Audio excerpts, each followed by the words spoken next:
우리 로마서 8장 28절부터 30절까지 잘 아시는 말씀을 본문으로 읽겠습니다. 신약성경 250페이지입니다. 로마서 8장 28절로부터 30절까지 한 목소리로 우리 봉독하겠습니다. 우리가 알거니와, 시작. 우리가 알거니와 하나님을 사랑하는 자 곧 그의 뜻대로 부르심을 입은 자들에게는 모든 것이 합력하여 선을 이루느니라.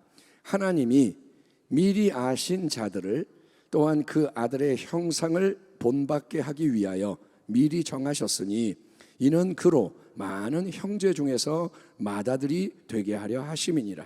또 미리 정하신 그들을 또한 부르시고 부르신 그들을 또한 의롭다 하시고 의롭다 하신 그들을 또한 영화롭게 하셨느니라. 아멘.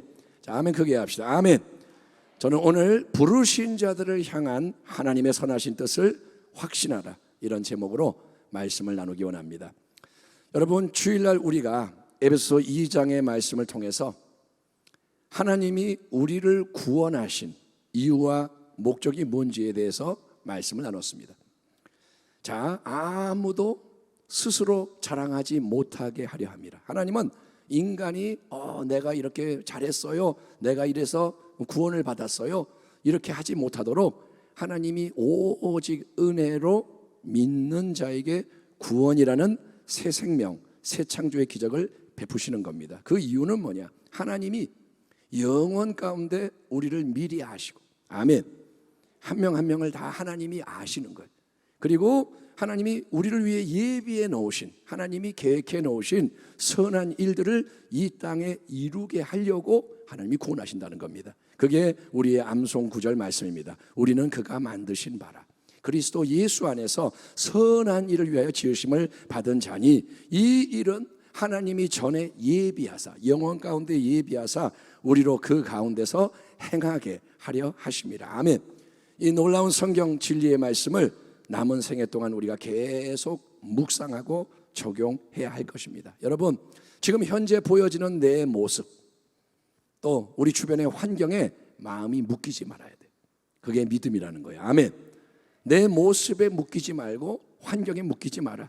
나는 못났어요, 부족해요, 연약하고 추해요, 그래서 이렇게 살 수밖에 없어요, 배운 게 이것밖에 안 되고 가진 게 이거밖에 없고 우리 집안이 이렇고 뭐 이렇고 저렇고 그래서 또 이렇게 나는 못해, 그리고 너는 그거밖에 안 돼, 너는 이래서 저래서 네 인생 바뀔 수 없어, 이런 소리가 내 안에서 아니면 주변에 들려와도 그것에 의해서 내 인생이 규정되도록 내버려 두면 안 된다는 거예요.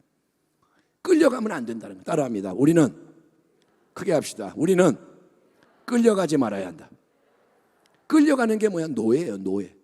노예는 끌려가는 거예요. 이거 해, 그러면 끌려가요. 그래서 내 속에서 나오는 소리, 나는 못해, 아니면 주변에서 너는 안 돼, 여기에 끌려가지 말고, 여러분, 아무리 그렇게 와도 우리는 하나님이 성경을 통해 주시는 진리의 말씀을 그대로 말씀을 믿음으로써, 그래, 전능하신 하나님 영원 가운데 나를 위해 예비해 놓으신 크고 놀라운 일이 있어, 하나님이 계시고 그분의 뜻이 있고, 그래서 나는 그 모든 하나님이 예비한 뜻을 이루는 자, 그 예비해 놓은 선한 일들 가운데 행하는 자가 될 거야. 하나님의 뜻이 하늘에서 이루어진 같이 이 땅에서 이제 내 삶에서 세상 속에 이루어지게 하옵소서. 여러분, 기도하며 순종하는 자가 되어야 할 줄 믿습니다.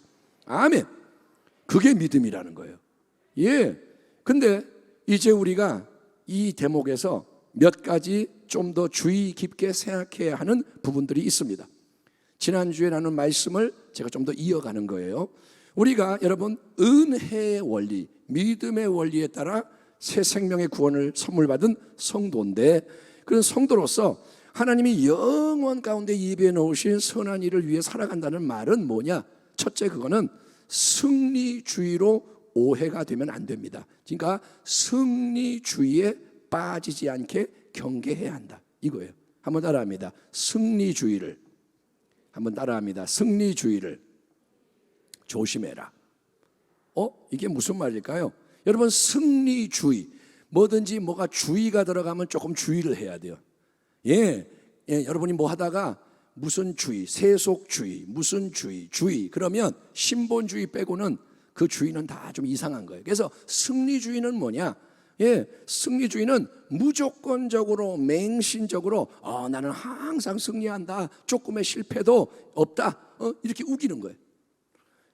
예수를 믿으니까 내게는 절대로 불가능이 없다, 내가 간절히 원하고 바라기만 하면 뭐든지 그대로 이루어진다, 내가 기대하는 만큼 크게 위대하게 쓰임받을 수 있다. 언뜻 보기에는 이런 주장이 아주 멋지고 대단한 믿음의 표현처럼 보여집니다. 할 수 있거든요. 무슨 말이냐? 능치 못함이 없다. 성경에 써 있지 않아요. 그러니까 능치 못함이 없잖아요. 실패는 없잖아요. 다 이루어질 수 있잖아요. 근데 이게 옳은 것처럼 느껴질 수 있지만, 그래서 우리가 아멘 그런 말을 하지만, 여러분 하나님의 절대 주권을 진짜로 여러분이 인정을 한다면 우리는 내가 뭐든지 다 내게 다 할 수 있다, 이런 식의 건방진 주장을 하면 안 되는 겁니다. 그게 건방진 거예요. 왜냐하면 우리는 하나님이 영원 가운데 예비해 놓으신 그 선한 일들을 행하는 거지. 아멘. 하나님이 예비해 놓은 걸 행하는 거지, 무조건 내가 원하고 바라고 아멘 한다고 승리하고 잘되고 끝없이 높이 올라가는 게 아니라는 거예요. 믿음이라는 게 하나님의 뜻이 이루어지는 거지, 내가 무조건 할 수 있습니다, 불가능이 없습니다 한다고 그대로 되는 게 아니라는 겁니다. 성경에서 우리가 다윗 왕을 볼 수 있고 요셉, 다니엘처럼 온 세상 앞에 아주 존귀하게 쓰임받는 하나님의 사람들을 발견하는데, 내가 여러분 간절히 바라고 원하면 무조건 내가 다윗 왕 같은 자리에 올라갈 수가 있을까요? 내가 원해요, 나를 요셉으로 삼아주세요. 그럼 내가 요셉이 되는 건가요? 조영기 목사님이 수많은 성도를 목회를 했는데 나도 믿음으로 할래요, 그렇게 해주세요, 그러면 되나요? 여러분, 무조건 내가 원한다고 되는 게 아니고 우리는 하나님 전능자께서 뜻을 정하신 그 지평과 영역에서 사명을 수여받게 되는 거예요. 믿음의 분량대로. 아멘. 하나님이 우리에게 예비해 놓으신 게 우리의 몫인 거예요. 그래서 계속 우리는 나를 향한 하나님의 부르심이 무엇인가, 하나님의 구체적인 뜻이 뭐냐, 이거를 깨달아 아는 데 집중을 해야 할 줄 믿습니다. 그러니까 무조건 내가 할 수 있다 이렇게 한다고 되는 게 아니라 하나님이 허락하시는 게 이루어지는 거예요. 첫째는 아멘. 아멘. 그러니까 승리주의는 뭐냐? 실패도 없고 무조건 잘 될 거고, 그렇지 않다 이거예요. 두 번째는 우리는 하나님이 예비하신 선한 일을 이루면서 절대로 남과 비교해서는 안 된다는 거예요. 따라합니다. 남하고 비교하지 마라. 아멘. 여러분, 빌립과 스데반 아시죠? 누굽니까? 둘 다 예루살렘 교회의 7 집사로 부름받은 사람들이었습니다. 7 집사 중에 대표적인 사람이 스데반과 빌립인데 성령의 능력이 충만했고 둘 다 진리로 충만했습니다. 그런데 그 삶과 사명의 모습이 완전히 달랐어요. 스데반은 유대인들에게 복음을 증거하다가 돌에 맞아 죽는 초대교회의 첫 번째 순교자가 됩니다. 스데반은 일찍 죽고 돌에 맞아 죽고, 스데반은 불쌍해 보여요. 이와 달리 빌립은 오랫동안 복음 전도자의 사명을 감당하며 스라의 예언 사역을 하는 4딸도 두었다고 기록되어 있습니다. 그러니까 가정도 있고 딸들도 잘 컸고 딸들도 예언 사역하고, 그러니까 인간적으로 보면 스데반은 불행하고 빌립은 행복해 보이지만 그런 게 아니라는 거예요. 또 부활하신 예수님이 베드로를 다시 만나서 그를 용서해 주시고 내 양을 먹이라 말씀하신 다음에 그의 사명에 대해서 이야기하실 때, 장차 네가 이제 손을 벌리고 남이 너를 끌어가서 띠를 띠고 끌고 간다, 그가 어떻게 죽을지를 예고하실 때 이 베드로가 물어봅니다. 주님, 그러면 요한은 어떻게 되나요? 요한복음을 보면 요한과 베드로가 약간 경쟁 관계예요.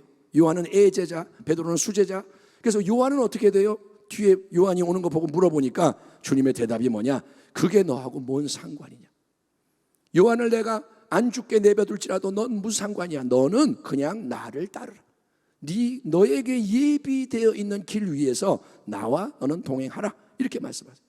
그러므로 우리는 여러분, 우리 모두가 성도라고 해서 똑같은 자리에서 똑같은 모습으로 똑같은 일을 행하며 똑같아져야 하는 게 아니고, 하나님이 나를 향해 가지고 계신 부르심을 정확하게 깨달아 알고 그분이 내 인생의 그릇을 만드시는 대로 쓰여지기를 기도하고 순종하면 되는 것입니다. 아멘. 달란트를 5개 주시든 2개를 주든 하나를 주든 그건 주인의 마음인 거예요. 나는 하나밖에 안 줘요, 나 안 해, 이런 게 아니고 주님이 주시는 대로 그거를 이루는 게 우리의 사명이라는 거예요. 아멘. 예. 자, 3번째는 뭐냐? 하나님이 영원 가운데 목적하신 선한 일에는 고난과 연단의 과정도 반드시 필요하다는 거예요. 한번 따라합니다. 고난과 연단도 필요하다. 아멘. 여러분, 성경의 여러 인물들을 보면 그들의 삶에는 하나님의 영원한 부르심과 계획이 처음부터 있다는 것을 우리가 알게 됩니다. 예를 들어서 아기 모세가 태어났을 때, 그때 바로 왕이 이 히브리 남자 아이들은 태어나면 다 죽여라 그랬는데, 이 아기 모세는 태어났을 때 하나님이 특별히 그 인생에 개입을 하셔서, 알잖아요, 3개월 동안 엄마가 아빠가 숨겨놨다가 이렇게 갈대 상자 만들어서 거기에 띄웠더니 공주가, 바로 왕의 딸이 발견해서 왕궁에 들어가고, 벌써 하나님의 특별한 개입하심과 보호하심이 있었고, 요셉이라는 또 아이는 일찍 하나님 주시는 위대한 꿈을 봤습니다. 하나님이 비전을 주시는 거예요. 그런데 동일한 성경이 증거하는 것, 또 우리가 신앙의 경험으로 알게 되는 것은 뭐냐면, 하나님의 위대한 계획과 부르심은 그냥 저절로 샥 이루어지는 게 아니라 반드시 필요한 연단과 훈련의 과정을 통과하게 하나님이 만드신다는 거예요. 하나님이 이렇게 이끌어 가신다는 거예요. 그래서 모세가 40년 왕궁에서 왕자의 신분으로 좋은 시간을 보냈습니다. 배울 거 다 배우고 좋은 거 먹고 다 누리고. 근데 그 다음에는 어떻게 되냐, 40년 딱 되니까 모세가 인간의 힘으로 하려니까 하나님이 막으시고 살인을 해서 살인자가 돼서 이제 광야로 도망을 가게 돼요. 그가 왕자였다고 하지만 히브리 사람인 거예요. 그러니까 애굽 사람 죽였다고 바로 왕이 그걸 죽이려고 그러잖아요. 그거밖에 안 되는 거예요. 그래서 도망가서 40년 동안 이제 광야에서 양치는 목자로 살아가며 그가 철저하게 자아가 다 깨진 겸손한 자로 빚어지는 거예요. 하나님이 80세에 부르실 때 모세가 뭐라냐? 하나님, 나는 못해요, 말을 못해요, 나는 능력이 없어요. 바싹 깨져버린 거예요. 하나님이 그렇게 연단시키는 거예요. 요셉 역시 아버지 야곱의 총애 아래 채색 옷 입고 위대한 꿈을 꾸며 내 꿈 들어보세요 떠벌리는 그 아이가 그대로 갑자기 애굽의 국무총리가 되는 게 아니라 형들의 시기로 인해 여러분 애굽 땅의 노예로 팔리고 남의 집에서 종살이하고 또 누명 써서 죄수의 신분으로 감옥 생활도 하는 일련의 이 과정을 요셉이 잘 통과해야 했던 겁니다. 또 위대한 왕 다윗, 어린 목동이 블레셋의 골리앗을 쳐다는 승리자, 민족의 영웅이 됐지만 그 다음에 다윗은 사울왕에게 쫓겨다니고 계속 고난을 당합니다. 죽을 뻔한 적이 여러 번 있고, 그 속에서 다윗은 하나님만을 더 바라보고 하나님께만 헌신하고 이제 낮은 자, 상한 자, 그런 불쌍한 자들을 헤아리는 마음을 가진 특별한 인생으로 훈련이 돼서 빛나는 왕이 되는 거예요. 아멘. 아멘. 사도 바울도 본격적으로 이방인 사도의 사역을 감당하기에 앞서서 갈라디아서 보면 아라비아 광야에 가서 홀로 하나님 앞에 머무는 준비 과정을 거쳤습니다. 여러분, 이런 예는 찾아보면 수없이 나와요. 그런데 그 모든 고찰의 결론은 뭐냐면, 하나님은 귀하게 쓰고자 영혼 가운데 뜻을 정하신 모든 인생은 반드시 고난을 통해 연단하고 훈련시킨다는 거예요. 성도 여러분, 계속해서 지금 어려움을 직면하는 분이 계시다면, 힘들어요, 어려워요, 그러면 그 모든 현실만 바라보지 마세요. 현실, 이 어려운 것만 바라보면 엘리야처럼 무너지게 돼 있어요. 그러지 말고 이 모든 어려움 배후에 하나님이 계시고 하나님 지금 나를 만지시고 다루신다, 이 손길을 의식하기를 축원합니다. 아멘. 여러분은 지금 어떤 상황이냐? 운동선수가 트레이닝 받는 거예요. 운동선수가 트레이닝을 받을 때 트레이너가 막 엄하게 훈련시킵니다. 박세리 선수의 아빠가 딸을 엄하게 다뤘고, 이렇게 할 때 박세리 선수가 제일 미운 사람이 누구냐? 아빠라 그랬어요. 근데 나중에는 아빠가 제일 감사한 거예요.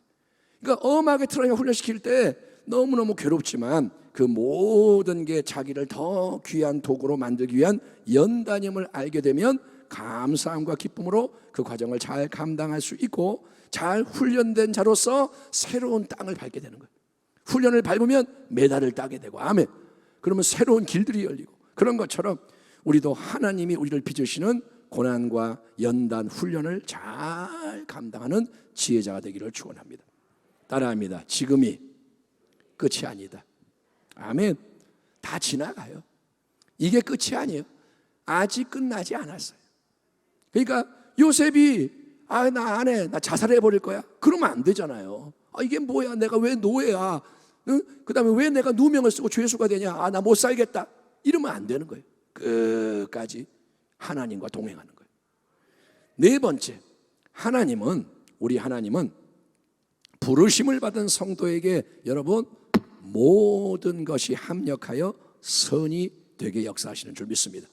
그것이 오늘 로마서 8장 28절의 말씀입니다. 우리가 알거니와, 같이 한번 읽어보겠습니다. 시작. 우리가 알거니와 하나님을 사랑하는 자, 곧 그의 뜻대로 부르심을 입은 자들에게는 모든 것이 합력하여 선을 이루느니라. 아멘. 자, 인생을 살아가면서 우리가 특별한 고난의 연단 훈련 과정을 통과할 때가 있습니다. 그런 어떤 시기가 있습니다. 근데 그런 다양한 그런 게 아니더라도 매일매일 우리는 다양한 경험을 합니다. 매일매일 평이하게 단조롭게 익숙한 일들이 그냥 반복되는 날들도 있고, 어느 날 보면 그냥 평소와 똑같고, 때로는 예상치 못한 일이 우리 앞에 일어나는 거예요. 운전하다가 사고가 나기도 하고, 누가 뭐 이상한 말 해가지고 억울한 일도 당하고, 그럴 때 그 모든 것은 왜 이런 일이 나한테 일어나냐, 왜 지금 이거 하필 나냐, 당장은 이해가 안 되고 설명하기가 어려운 경우가 많습니다. 나는 이해가 안 돼요. 왜 이런 일이 나한테 일어나? 그런데 어떻습니까? 여러분, 그림을 그릴 때 물감을 한 가지 색만 사용하면 그림이 밋밋하고 멋이 없어요. 물감 하나로 그리면 한계가 있어요. 근데 온갖 색상이 조화롭게 어우러질 때 빨주, 노초, 파남보, 검은색, 회색, 핑크색, 하늘색, 갈색, 노랑, 연노랑 점점 이 온갖 색깔을 적절하게 혼합해서 그림을 쫙 그릴 때 아주 특별한 그림이, 작품이 완성이 되는 거예요. 마찬가지로 하나님은 우리가 원치 않고 이해할 수 없는 것까지도 다 재료로 사용하셔서 그분이 뜻하시고 바라시는 일을 우리 삶 속에 이루시는 하나님이십니다. 아멘. 그러니까 우리는 성경 말씀대로 범사에 하나님을 인정하는 참된 신앙을 가져야 하는 거예요. 범사에, 따라합니다. 범사에 하나님을 인정하자.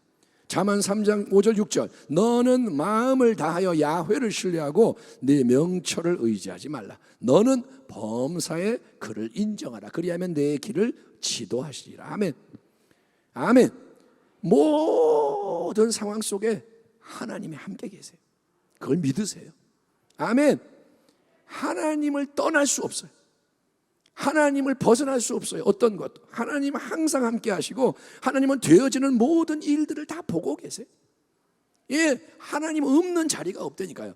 다윗이 시편 139편에서 말한 것처럼 내가 앉아도 일어서도 내가 어디를 가도 하나님 계세요. 하나님 보고 계시고, 하나님 알고 계시고, 하나님 주관하시는 분입니다. 무엇이든지 내게 일어나는 그 일은, 그게 여러분 이해가 안 돼도 나에게 필요하고 또 내가 감당할 수 있기 때문에 하나님이 허락하시는 거고, 우리가 믿음을 가지고 하나님을 신뢰하고 경외하며 나아갈 때 하나님은 걸음을 친히 지도하신다는 거예요. 아멘. 사람이 감당할 시험 외에는 당한 것이 없다. 하나님이 지도하신다. 아멘. 내비게이션 틀고 우리 가잖아요. 길 몰라도 안내 받고 가면 되잖아요. 똑같은 겁니다. 우리는 당장 우리 눈앞에 일어나는 그 일밖에 볼 수가 없어요. 인간은 한치 앞을 몰라요. 어리석은 부자가 그날 밤에 영혼을 취하는데 몰라요. 우리는 눈앞의 것밖에 못 봐요. 하지만 하나님은 영혼의 관점에서 과거, 현재, 미래, 그리고 하나님은 온 세상 만물 전체를 보고 계시며 그 속에서 하나님의 뜻을 이루는 데 필요한 모든 일을 진행하는 분이라는 거예요. 아멘. 어떤 목사님이 친구 만나가지고 야 우리 휴가 좀 가자 놀러 가려고 그랬는데 가다가 차가 펑크가 났어.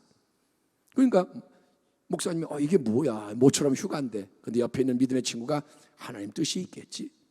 근데 어떤 일이 일어나느냐, 어떤 불신자가 그 근처에서 심장마비로 죽어가는 거예요. 여기 목사님 혹시 계시면 좀 와서 이 사람 영접기도 좀 시켜주세요. 그래서 그 사람 영접기도 시키는 거예요. 그러니까 하나님의 뜻을 우리가 몰라요. 우리는 이게 뭐야? 그러는데 하나님은 그 속에서 그분의 뜻이 있다는 거예요. 그러니까 비록 우리 인생의 입장에서 당장 이해할 수 없는 일이라도 그게 나중에 보면 다 모든 게 합력하여 함께 작용해서 하나님이 영원 가운데 바라고 원하시는 선한 일을 이루게 하신다. 하나님이 약속하십니다. 하나님 뭐라 하시냐? 내가 책임질 거야. 내가 아름답게 만들 거야. 아멘. 그러니까 우리가 항상 기뻐하고, 아멘, 쉬지 말고 기도하고 범사에 감사하는 신앙의 기본 자세를 잘 지키기를 축원합니다. 안 좋은 일이 생겨도 하나님 감사합니다. 어떤 일을 하시려고 그러는 거예요? 가르쳐 주세요. 이렇게 가는 거예요. 불평하지 말고, 내가 판단하지 말고 하나님을 인정하라는 거예요. 자, 마지막 5번째, 하나님의 선하신 목적은 우리를 예수님을 닮은 온전한 자로 만드시는 것인 줄 믿습니다. 따라합니다. 하나님은 나를 예수 닮게 만들기 원하신다. 아멘. 자, 하나님이 영원 가운데 우리를 위해 예비하신 선한 일들을 우리를 행하게 하려고 우리를 새 생명으로 구원하셨습니다. 그냥 두면 지옥에 떨어지는데 살리시는 이유가 뭐냐? 너는 영원한 나의 뜻을 이루는 자가 되라. 그래서 그렇게 하려고 하나님이 우리가 오직 믿음으로 살아갈 때 인생살이의 크고 작은 모든 게 합력해 선을 이루게 하신다고 약속하십니다. 선, 좋은 것을 이룬다. 그런데 하나님께서 모든 게 합력하여 선을 이루게 하시는 그 선의 역사, 하나님이 보실 때 좋은 게 뭐냐 이거예요. 합력하여 선이 된다가 어떤 주의 종이 설교를 이렇게 해요. 아이고 성도님 지금 어렵지만 나중에 다 잘 될 거야. 원하는 거 다 이루어질 거야. 아니요, 그 말이 아닙니다. 선을 이룬다는 것은 내가 원하는 대로 이루어진다는 말이 아니고 하나님 볼 때 좋은 걸 만드신다는 건데, 이게 뭐냐 질문을 하면 여기에 대해서 이제 답이 나오는 게 바로 29절의 말씀인 거예요. 우리가 로마서 8장 28절을 좋아해요. 합력하여 선을 이룬다. 아멘. 근데 그 다음에 나오는 29절까지 함께 묵상을 해야 하나님의 깊은 진리를 알 수 있습니다. 29절은 뭐라 그러냐? 하나님이, 같이 읽읍시다. 시작. 하나님이 미리 하신 자들을 또한 그 아들의 형상을 본받게 하기 위하여 미리 정하셨으니 이는 그로 많은 형제 중에서 맏아들이 되게 하려 하심이니라. 아멘. 이 말씀을 계속 묵상해 보세요. 이 말씀이 뭐라 하냐면 하나님이 계시는데 영원한 전능자가 간절히 바라고 원하는 건 다른 게 아니고 하나님이 택하시고 미리 하신 사랑하는 성도 한 사람 한 사람이 하나님의 독생자이신 우리 예수님의 형상을 본받아서 완전하고 온전한 모습의 참된 자녀로 변화되는 거예요. 하나님 뭘 원하느냐? 예수 닮은 자녀들이 일어나기를 원하시는 거예요. 예수님은 독생자입니다. 하나님의 독생자, 하나님의 유일한 사랑하는 아들인 거예요. 하나님은 원래 아들이 하나예요. 우리가 하나님의 딸이에요 아들이에요 하지만 우리는 입양이 된 거고 진짜 하나님의 아들 유일한 분은 예수님인 거예요. 근데 하나님이 독생자 예수님 한 분만을 내 아들 삼자 이렇게 하는 게 아니고 삼위일체는 아버지와 아들과 성령이 하나인데 그걸로 하나님이 됐다 그러는 게 아니라 이제 하나님은 예수님을 믿는 우리 모두를 예수님을 닮은 참된 자녀로 삼으셔서 예수님이 그분이 많은 형제 자매 중에 맏아들 맏오빠가 되게 만드시는 것을 원하신다. 그래서 하나님은 하나님의 가족을 만드시고 하나님 나라의 왕국을 완성하기 원하시는 거예요. 아멘. 아버지는 자녀가 많아지길 원하시는 거예요. 가족이 많아지고 왕국이 세워지기를. 그래야 은혜의 영광이 충만해지고 참 생명과 축복이 넘쳐나기 때문인 겁니다. 아멘. 여러분 하나님의 마음을 헤아려야 돼요. 지금도 하나님이 우리를 바라보고 계시고 원하는 게 뭐냐? 나는 네가 예수 닮았으면 좋겠다. 여러분, 신앙생활 사역을 통해 이런저런 일을 많이 하는 그게 중요한 게 아닙니다. 너 전도 몇 명 했냐? 너 봉사 얼마나 했냐? 헌금 얼마나 했냐? 일을 많이 해서 내가 이런 거 많이 했어요. 이걸 하나님이 제일 중요하게 여기는 게 아니고, 그보다 더 중요한 거는 나라는 존재가 계속 예수님을 닮도록 변화되는 거예요. 오늘보다 내일 더 예수님 닮고, 2022년보다 23년도에 더 예수님 닮고, 하나님은 그걸 원하시는 거예요. 예, 신앙의 연조가 깊어질수록 예수님 닮아가야 돼요. 근데 그게 안 되면, 자아가 안 깨지면 고집만 세지고, 예, 권세만 부리려고 그러고 교회를 무너뜨리는 자가 됩니다. 지금 우리의 모습 속에는 연약함과 부족함이 많이 있습니다. 설교를 하는 저도 연약하고, 예, 말씀을 듣는 여러분도 부족함이 있고, 그러나 하나님은 그거를 지금 바꿔가고 계시는 거예요. 예, 우리는 공사 중입니다. 공사 중. 따라합니다. 나는, 크게 합니다. 나는 공사 중입니다. 아멘. 여러분, 길을 갈 때 뭐 건물에 들어가면 공사 중, 죄송합니다, 조금만 좀 양해해 주세요, 더 좋게 아름답게 만들게요. 그럼 우리가 공사하는구나. 여러분, 그러니까 자기 자신에 대해서도 나는 공사 중이야, 나는 완전하지가 않아, 하나님이 더 좋게 만들고 계셔. 그리고 다른 사람에 대해서도 그런 눈으로 바라보기를 축원합니다. 땀 보면 마음에 안 들어요. 아유, 믿는 자가 뭐 저러냐 하지 말고, 공사 받고 있구나, 하나님이 보수하고 계시는구나. 그리고 여러분, 우리는 하나님 말씀을 기뻐하고 기대하는 거예요. 내 모습, 남의 모습, 이게 아니라 하나님 말씀을 기뻐하는 거예요. 왜냐? 하나님의 말씀은 하나님이 반드시 이루신다는 거예요. 하나님 말씀하신 것은 하나님이 친히 이루세요. 야훼의 열심히 그것을 이루리라. 그러니까 조건은 뭐냐? 우리는 계속 믿음으로 따라가는 거예요. 아멘. 믿음이 없이는 기쁘시게 하지 못하나요? 어떤 일이 일어나도 믿는 거예요. 하나님을 믿습니다. 그렇게 예수님의 형상이 우리 안에 완성이 되는 게 가장 큰 선물이고 가장 큰 축복인 거예요. 하늘에 속하는 모든 신령한 복을 우리에게 주셨나니. 아멘. 이 땅에서 부자가 되는 거, 이런 거 중요한 거 아니에요. 진짜예요. 뭐 우리 아들 좋은 대학 갔어요, 할렐루야, 이런 게 중요한 게 아니에요. 그거는 있을 수도 있고 없을 수도 있고, 무화과나무에 열매가 없어도, 포도나무에 열매가 없어도, 우리의 양이 없어도, 외양간에 소가 없어도 나는 구원의 하나님을 기뻐하리로다. 아멘. 영원을 바라볼 줄 알아야 됩니다. 여러분, 이것은 우리의 힘으로 안 됩니다. 복음으로 이루어집니다. 내 힘으로 안 되지만 은혜의 능력이 이루시는 거예요. 여러분, 믿으시기 바랍니다. 하나님이 이루신다. 따라합니다. 하나님이 아름답게 하신다. 그걸 믿으라는 거예요. 순종하라는 거예요. 그래서 영원 가운데 예비되어 있는 선한 일을 위해 지음받은 자로서 은혜가 계속 역사해서 승리하는 자 되기를 주의 이름으로 축원합니다. 하나님 감사합니다. 오늘 이렇게